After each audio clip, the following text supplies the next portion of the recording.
11 benevolent elephants. Are you ready? I just hate my voice. I know. I don't like listening to myself. Hi. Welcome to Animal Apologists podcast. I'm Kayleigh. And I'm Peyton.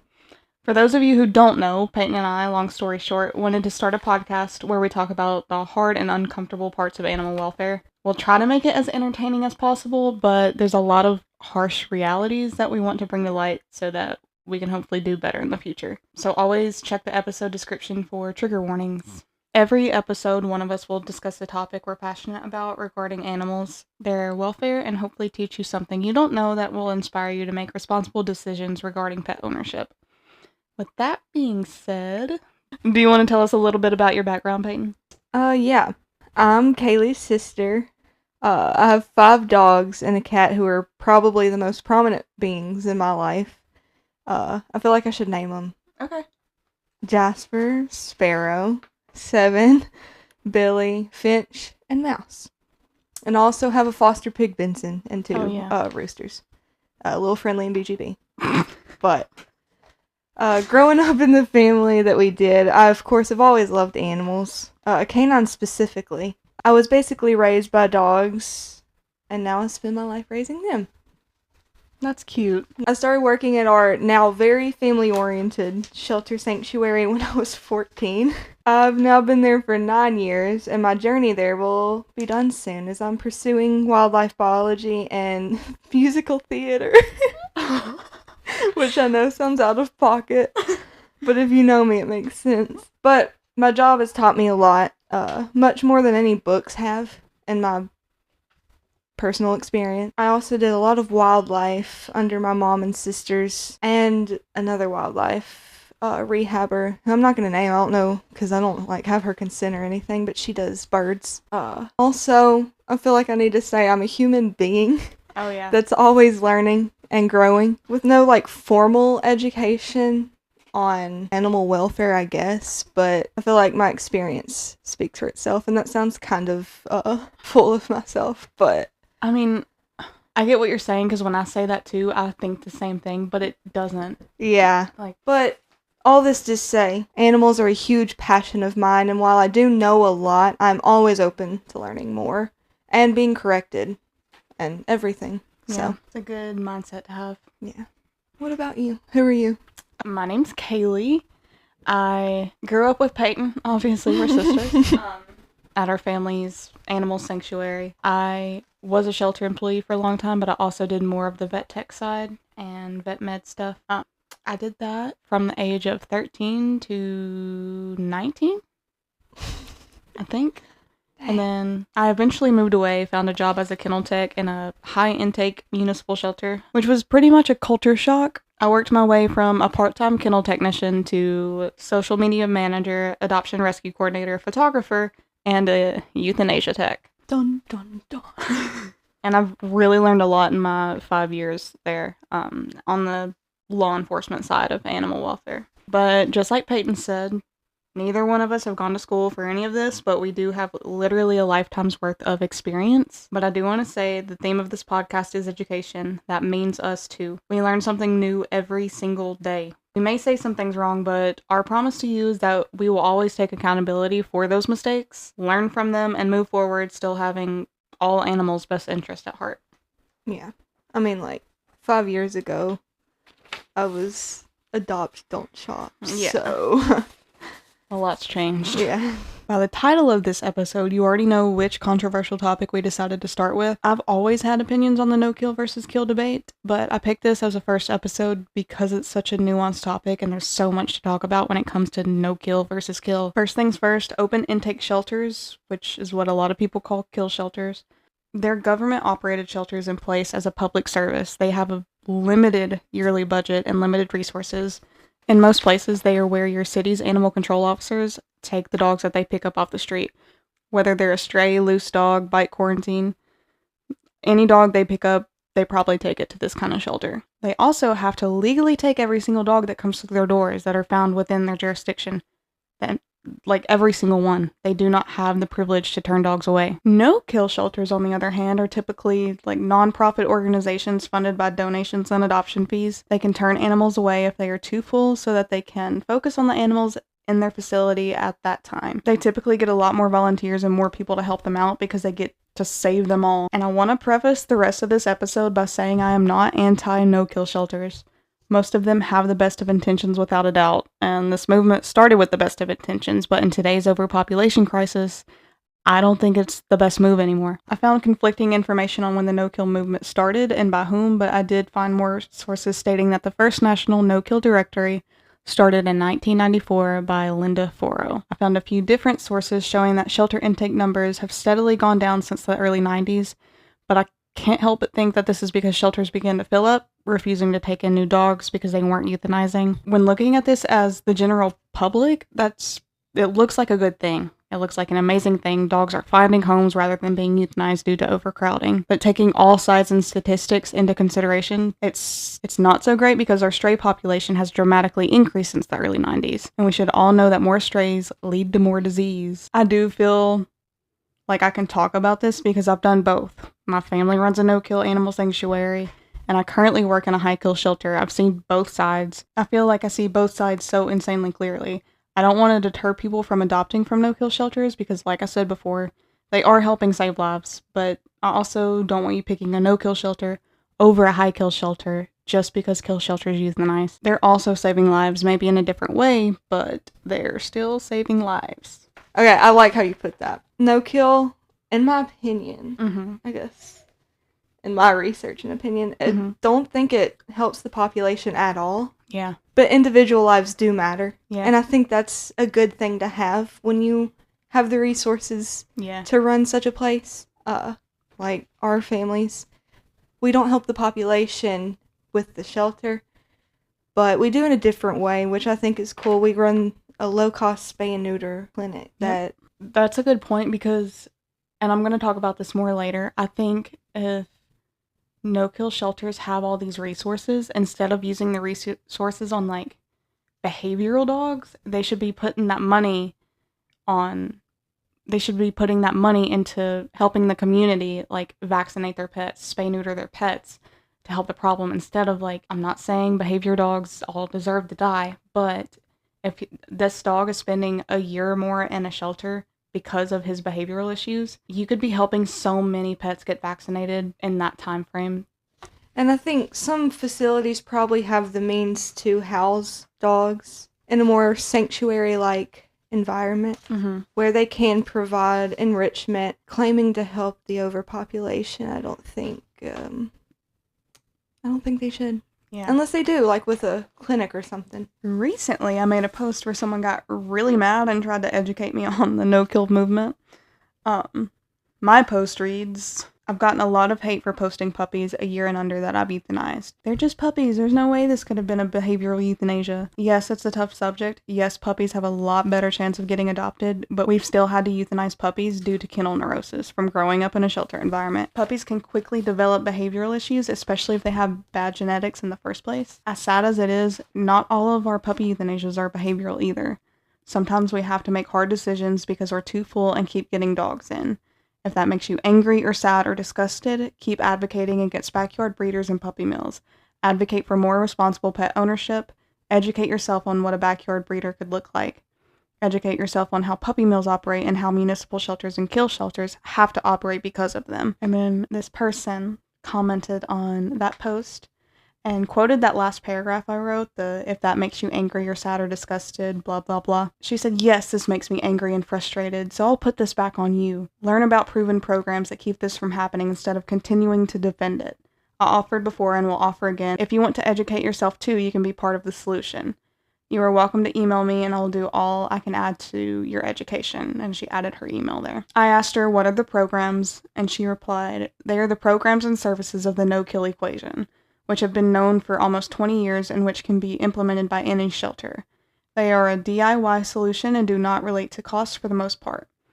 The fastest way to help you learn why the equation works is to share a 27-minute video that is more engaging than reading a bunch of stuff. If you watch it and then want to talk further, let me know. I will happily share a free copy of my book I wrote about what we did in Huntsville, Alabama, using the equation. I realize you are close to shelter operations and you want to help them. I hope you will be open to the reality that there are other ways to function. Puppies do not need to die, and there are ways to shorten the length of stay so they do not develop the behaviors you mentioned. And she linked the YouTube video. And I'm going to link this in the episode description, so please go watch that. Truly understand what I'm about to break down in this video. I really did give this video a try because I thought maybe I could learn something. Maybe I could implement it at the shelter I currently work at to save more lives. But like I've mentioned before, I did grow up in a no-kill humane society, so I'm very familiar with the no-kill movement. That's why I share the things I do, because my experience and knowledge surrounding animal welfare is pretty extensive, and I consider myself able to see all sides of it. However, not 3 minutes in, this video mentions something just completely inaccurate, so it was hard to take it seriously after that. After it completely blames municipal shelters for how they have to operate, this video states that the excuse, quote, "there are too many animals and not enough homes," end quote, is false and just an excuse to not put the work in.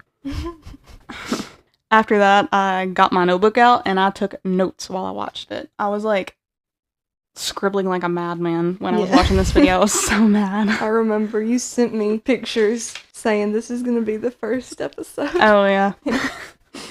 After placing blame on shelter employees for not doing enough, this video goes on to give advice on how to become no-kill, and their first piece of advice was to limit intake. But as you all know what municipal shelters are, we legally cannot limit our intake. Why do you think we euthanize dogs in the first place? For fun?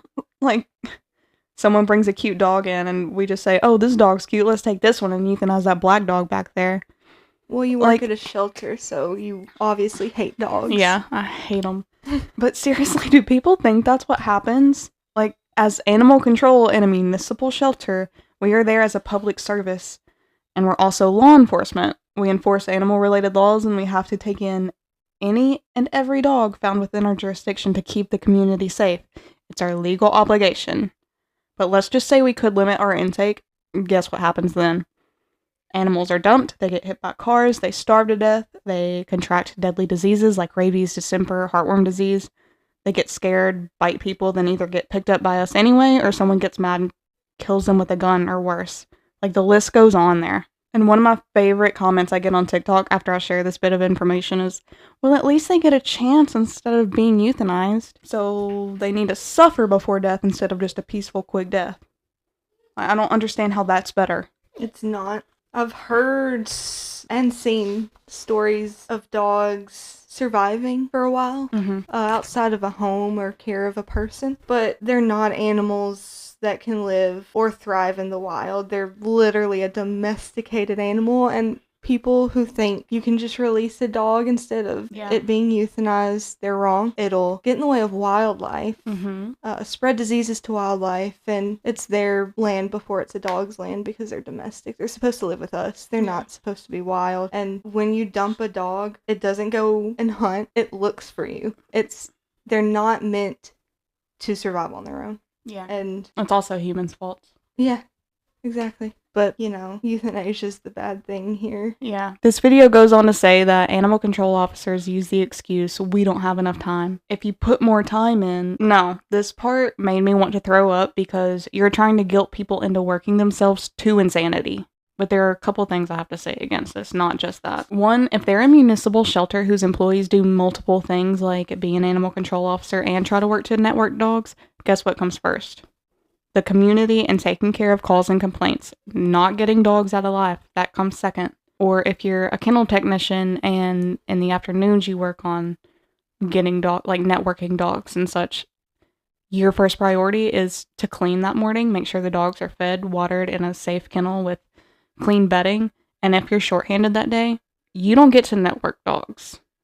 You get to make sure the dogs are fed and safe and happy for the most part. The municipal shelter I work at is very privileged. We have a mayor who loves dogs and made my position possible to try to increase our live release rate, but 40 hours a week still isn't enough to make our live release rate higher than euthanasia rates. Right now, I'd say it's 50-50, but the majority of our live releases are returned to owners. Adoptions are at an all-time low, and so are rescue pools because their adoptions are at an all-time low. We're actually drowning. Another reason I don't like this just put more time in thing is because animal welfare workers are not all middle-aged housewives with nothing to do. Like, for a lot of them, it's their full-time job, their main source of income, their career. We put 40 hours a week at least into this job, and those who can manage it do put more in than that. But that's still not enough. These employees are real people with real families that need to spend time with them too. I have a son that I want to be physically, emotionally, and mentally present for. I'm not working myself to insanity to where I'm an irritable, miserable person to be around for my partner and my son. Like, that's not fair to them, and most importantly, it's not fair to me and every other shelter employee. It's okay to only put 40 hours a week into this job, and it's okay to have boundaries with your work, even when a dog's life depends on it. This field is so incredibly draining in all aspects, physically, emotionally, mentally, even spiritually. This field also has one of the highest suicide rates ever. We are, for lack of a better phrase, running out of people to do this work. You are important. Your life's work is important. Prioritize your mental health, and if not for you, then for the dogs. Don't let anyone convince you that you need to do more. You are allowed to set boundaries, take breaks, fill your happiness cup. You're allowed to take a step back for yourself. There will always be dogs to save. You know, I needed to hear that. I really did. Burnout is real. Yeah, It got, before I really knew what burnout was, I was at work one day and it was before, I had 2 days a week to do just the website stuff. So I was doing the website stuff and cleaning all the dogs and rotating them, taking care of them throughout the day, and it was a lot. Yeah. So it was before that. But I got to this point, I was like, I don't know if I like dogs anymore. Like, Yeah. I was getting irritated. I didn't want to be around them, and it freaked me out. But I think it might have been you I told, and you were like, I think you're burnt out. And I was like, okay, thank God, because I don't want to not like animals. Yeah. But it really started to feel like that because I was just so tired. One of my friends at work is going through this. I'm not going to name her. Hopefully, I think she's got, like, cool plans in store for her. She's leaving. And she's got cool plans in store for her. But eventually I think I want her to come on the podcast and maybe talk about some things. But yeah, anyway, the reason she's leaving is because she worked as an ACO with us, and first a kennel tech. She got burned out on that. She moved to ACO, thought she could do more, and that's not what she thought it would be. And she was so sad because she thought she hated dogs, and she lost her passion for what she wanted to do with dogs. And after she realized that, she came in and put her 2 weeks in, so she's gonna get back to, she realized, no, I don't hate dogs, I want to do more, I just can't. Yeah, I love this. I feel like that's so fake saying this, but I for real love that for her. Yeah, me too. We have a lot of, we've been, talking and planning, we have a lot in store. I think it's gonna be really fun. Is this the one I like? Yeah. That helped me with Coyote? Yeah. Yeah. Wait, that helped you with what? Coyote. My foster. She brought him out for me. Yes. Yeah. And she read my book or whatever. You sent it to her. Yeah. No, she's, naturally good with dog training and behavior. She's just trying to get the education to back it up. Yeah. And didn't she do some classes already? Yeah. But now she's, actually getting credentials. That's awesome. Yeah. She's really excited. And the dog community does need more people like her. Yeah. But to go back to burnout, 2 years into my career in the shelter I work at now, I stopped fostering dogs. I couldn't handle it. I felt like there was always a puppy that needed me, and if it didn't come home with me, it would die. And I was just, sometimes they would come home and still die because they were so sick, but it really got to me. I started hating my job, and I told myself, no more fosters. I'm working my 40 hours a week, and that's it. Yeah. I had too many dogs at the time to even foster. But even down to 4 now, I'm not ready to foster yet. Yeah. And I remember when you decided not to do that. And that's such an unnatural thing for us. I know. Because we grew up, no matter what we found, we took Hangman. care of it. Yeah. We brought Hangman back from the freaking death's door. Yeah. And I can't do that anymore. I will, if Hangman came into I will tell his story one day. It's a pretty crazy story, but if he came into the shelter I work at now, he would have been automatically euthanized. Yeah. And that is crazy to think about, because I we know. love Hangman. I know. But it's okay to set those boundaries. Yeah. And so you said you don't foster anymore. Mm-hmm. I felt bad for only wanting easy fosters that will leave fast. Like, I feel bad that I would choose a puppy to foster over an older dog with behavioral issues, because I don't want anything for your dogs would not do okay with that, though. Yeah, that's who comes first, is your dogs. Yes, yeah. Like, right now, I don't even think I could do a puppy, which, like, work-wise isn't easy. Like, there's potty training and everything, but the behavioral issue part is the easiest, and that's what is most important to me. Yeah. It's because they're still young enough to learn good behaviors, and they're easier behaviorally, but I still couldn't do that because Possum would be miserable. Hangman and Odin are really old, and then Lucy would do great as a foster sister, but yeah. The other dogs come first, so I can't do that. Yeah. I even analyzed my puppy fosters, because I've seen some puppies, kind of going back to the euthanasias you have to do on puppies. Yeah. I've seen some puppies with some issues. Yeah, I'm not saying they don't have behavioral issues. I'm just saying they're more moldable. Yeah. Impressionable. They are. But yet there's some puppies that literally have something wrong with them neurologically. Do you remember Wrangler? I have him written down as my example. Okay. Yeah, he was also that weird color, which I'm gonna talk about one day, because there has to be some science behind that. I think there is. Yeah, but he was like a weird blue fawn color. Mm-hmm. Pit bull, staffy, every bully breed mix probably. Yeah. And they called him a pit bull, because it's a general term now for some reason. Yeah, and he wasn't okay. No, as a puppy.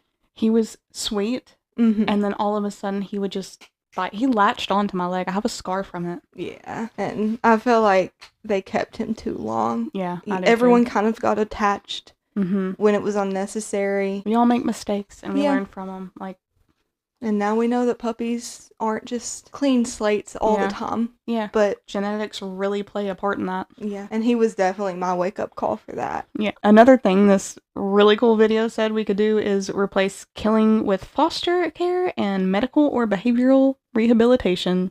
Isn't that crazy? I wish I would have thought of that. That seems, genius. Just replace killing with resources there isn't enough of. I didn't know it'd be so easy. First of all, I do love foster programs. I think they're great. They do so much good for the animals that shelters get in. But just like there's not enough permanent homes for animals, there's not enough fosters either.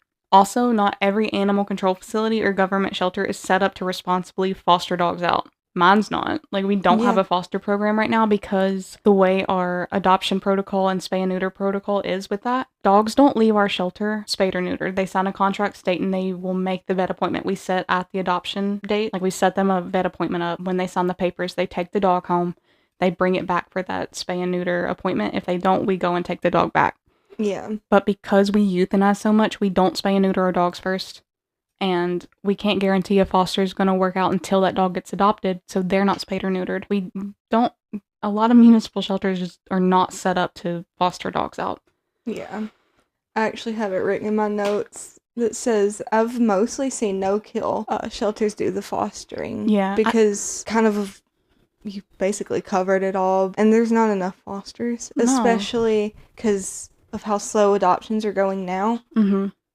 Having a foster means a 6-month commitment sometimes. Yeah. And people aren't set up for that. They want to help, and it's good. I love that people want to help, but not everyone's set up to have a dog for that long. Yeah. When adoptions are going this slow. It's unfortunate, but foster care is not a feasible solution for not having to euthanize dogs. And to go back to the behavioral rehabilitation thing, even if we had the funds to hire a behavioralist or trainer, most municipal shelters cannot adopt dogs out with behavioral issues. As animal control law enforcement officers, it's our job to ensure that the community and pets are safe. We investigate dog bites every single day and fine owners for having dangerous or vicious dogs. Like, why would we adopt out a dog that acts the same way John Doe's dog does when we just cited John for his dog biting someone? That's irresponsible, unethical, and I think should be illegal. Probably a hot take there, but some dogs should not go back out to the public, and this is coming from someone who has owned dogs like this. I love them, but they were so much work, and there are not enough homes out there for as many dogs that have these issues. I think so too, for the most part. I think there are homes out there, but kind of going back to how no-kill doesn't really help the population, they help individuals. I think that's a good thing for some individuals, but there's just not enough placements for dogs like that. Yeah. To where, in this day of age, it's responsible to keep those dogs. And that makes me sad, because I love dogs. I've known and loved dogs who are like that. Yeah. And sad. Like, if someone came to me and told me, okay, make a plan to reduce euthanasia rates across the country, my answer and plan would be, okay, euthanize any dog with any kind of behavioral issue. Yeah. Minor, moderate, severe, euthanize that dog. Only offer good, well-rounded dogs to adopters, rescues, everything. And I think we could see euthanasia rates go down, but because then people would only be allowed to adopt the good dogs, no matter what they looked like. You know, we would have good dogs available. Like, I euthanize good dogs every single day, and it's because a big reason. There's so many reasons, but one of the bigger reasons is because rescues will pull an aggressive poodle mix over the happiest black bully mix that loves everything because of it's a poodle mix and it looks adoptable. Yeah, when it's borderline feral. Yeah. Yeah, I really believe, like, if all euthanasias were up to me, I'd euthanize any dog or puppy with minor, moderate, or severe behavioral issues, because it's just not right to me to euthanize a good dog just because this dog looks cooler and can't be with children. I do have one thing to say against you. Oh, what? Not really. It's more of like a spiritual level. But you said euthanize good dogs every day, implying that there are bad dogs. I don't think there's any bad dogs. I just had to say that. So I mean, no one else comes at you and is mean about it. Because I feel like bad is a choice, and they can't help being bad because they were bred into what they are now, and it makes me so sad. Yeah. But they're not bad. They can't help it. I agree with that. Yeah. It's not their fault that they're that way. It's definitely humans' fault, but I just wanted to say that so no one else, I know who you are, but they're going to be like, you're evil. Yeah. And for the medical rehabilitation part of that advice, a lot of municipal shelters, mine included, we don't have an on-site vet. We don't have a vet visit fund either. Therefore, proper medical rehabilitation is off the table. We euthanize dogs with minor and moderate health issues a lot, and dogs with severe medical issues anytime we get one in. The listeners won't know these dogs, but a dog like Hangman would have been euthanized immediately. Yeah, who was on the brink of death. Yeah. Matilda, probably. Yeah. She wasn't as severe, but we would have gotten her, tried to go cruelty on someone who, like, if they claimed her, made her as comfortable as possible for 7 days, and then euthanized her. Yeah. I mean, I think any dog can be saved. Yeah. But, like, it's all going back to the same problem. There's just too many. Yeah. And putting them down is better. This is about to sound really blunt, but it's better than them puking up blood and dying alone on the streets. Yeah, it is. That was very specific. But who was that? She had heartworms really bad, and her owners didn't take care of her. That one. Okay. Yeah. The last thing we're going to get into about the video that we've been talking about all episode is they said shelters need a compassionate, dedicated shelter director. I can't speak for all shelters, but I would have to guess that the majority of municipal shelter directors are compassionate and dedicated. I know mine is. In 2007, the animal control facility I currently work at, it was what some people refer to as a pound. It was located at the landfill for convenience. Oh. If you can pick up what I'm putting down there. All they had was outside kennels. They kept dogs for maybe a day before they euthanized them. My boss said that they had this one pen. They would just throw like 5 or 6 dogs in there and like not supervise them. And then my boss came in and he's actually changed this place so much in just under 20 years. Now we have like an amazing facility. It has around 100 inside kennels. The floors are like something to do with temperature. I don't know the science there, but he calls it something specific. But Thermal regulating? Maybe. I think it is thermal regulating. But in the summer they're cool, in the winter they're warm. We have like an actual lab where we run fecal floats and test dogs for heartworms, microchip them. It's like a miniature vet office in there. We've grown a lot in 20 years, and he's really changed that place for the better. We have more staff than ever, and we get new positions added every single year. We do tons of public outreach, education, and low-cost shot clinics for our community. Like, we're constantly progressing where we can, and still our euthanasia rate is like 50%. So to assume anyone who manages or works at a high-intake shelter isn't compassionate and dedicated, I think that's an insanely privileged opinion to have. Like, you don't have to see the work that goes into it. You don't have to do the work that goes into it. But it's an outright wrong opinion, but definitely rude and privileged. Yup. If you don't know, now you know. I think that's all the talking we're going to do about the topic for now. Obviously, there's so much more that goes into no-kill versus kill and the pros and cons of each. And maybe if this podcast does well, we can start a Patreon and have like listener questions and do episodes based off of that. Who knows? Yeah, right now we just hope people listen. Yeah, I have a few friends that I think will listen. Yeah, I have a couple people that comment and they went on TikTok, but yeah. And our dad, I told him about it yesterday. Oh my god, seriously? He already asked for the name of it. That makes me cringe. I'm okay with my friends listening, but my family, I don't know. It's so weird to think about them listening to this. Yeah, no. But it'll be good. Yeah, it will. Listening. I think we're going to continue, even if we have 10 listeners a week. Yeah. Like, if this information is out there, at least we got it out there, you know? Yeah. Honestly, if this can just make a few people mad, yeah, I'd be okay. Yeah. A few specific people I'm talking about. Yeah. Hopefully the audio isn't, like, too bad. I know it's going to be a little iffy because it's our first time doing this, but I think we'll get the hang of it. And as we progress, we'll get better equipment. Oh my gosh. Yeah, like real microphone stands, and instead of having this camera tripod. And me having to sit so still.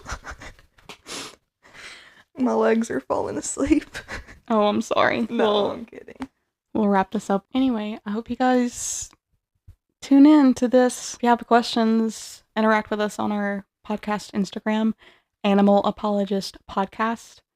You can follow me on Instagram at AdventureXAdopt, or on TikTok. I'm Kayleigh and Dogs is my name, but my handle is Blowfish, which is really weird to say out loud. And my Facebook called Kill Shelters Care To, where I post my photography of dogs, and it's a whole project. You can go read about it there. But where were you at? I'm on Instagram. Instagram only. Yeah. As When the Wild Calls. And it's not very educational based. It's just me and my really dogs. Pretty pictures, though. Seriously. If you want to see 5 dogs living the life. All right. I think we're done for this episode. We'll hopefully see you guys next week. Bye.